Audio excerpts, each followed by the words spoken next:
Hi, it's Melanie, and today I want to talk to you about the mistake and possibly even the myth of moderation.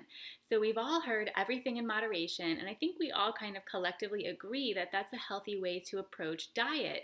Of course, that kind of keeps us away from certain extremes of overeating or overindulging, or from being too strict with ourselves and kind of limiting things too much. So, the idea that everything in moderation is a healthy way to eat it is good in that sense that it keeps us kind of in the middle of the road and not, leaning towards any dietary extremes.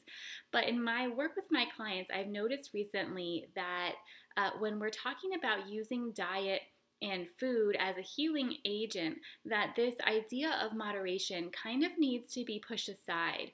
So let me explain what I mean by that.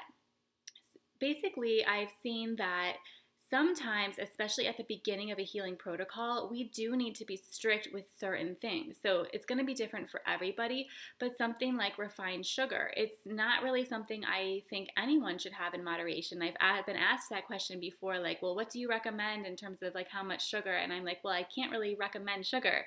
And I think we can see that when you think about, if you think about other extremes like certain drugs or something like that, you wouldn't want those in moderation.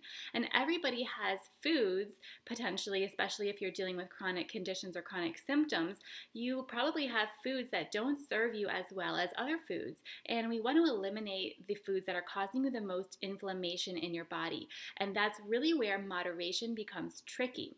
So as an example, I've told you probably before that my husband has been on a weight loss journey for a long time. He's lost probably around 100 pounds since his highest weight, and that's been a long journey, like I said.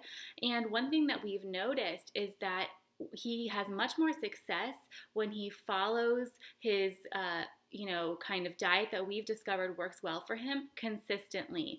And even if, he has something that's not usually part of the plan, like dairy, if he has that on one day, then he'll gain a few pounds. And that probably is linked some to water weight and also some to inflammation. And then it takes his body a few days to kind of reset to where he was before.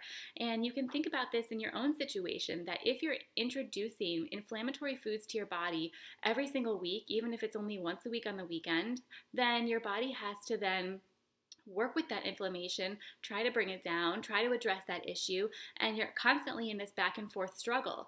And you can't really make any forward progress until you completely eliminate that triggering event and have a longer period of time where you're not kind of instigating that inflammatory reaction.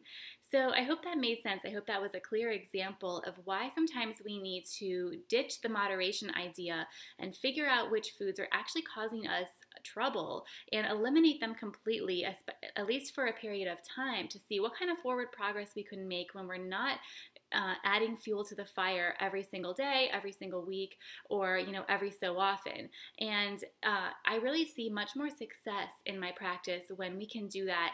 And eventually we figure out which foods those are, and eventually we can add them back and see how the body tolerates them.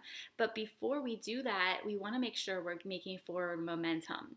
So one way to think about this that I love that my mentor, Andrea Nakayama, has created this idea is that you have foods that are on your path. Those are the foods that really work well for you, that you can eat with no problem.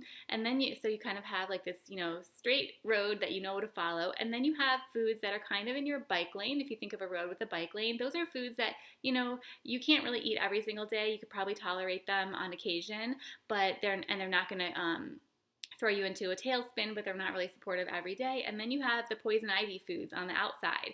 And those are the foods that really don't serve you at all. And the key is to be able to figure out what foods fit into each of those categories for you so that you can make that forward progress. And instead of having the poison ivy foods in moderation, which isn't going to get you anywhere, you're always going to be kind of in that constant inflammatory struggle that I was talking about. You want to figure out what's in your bike lane and what's really on your path. So I hope that was interesting for you to think about today. I kind of love this idea of challenging moderation, and I'd appreciate any comments or questions that you have in the comment section below this video, and I will talk to you again in the next video.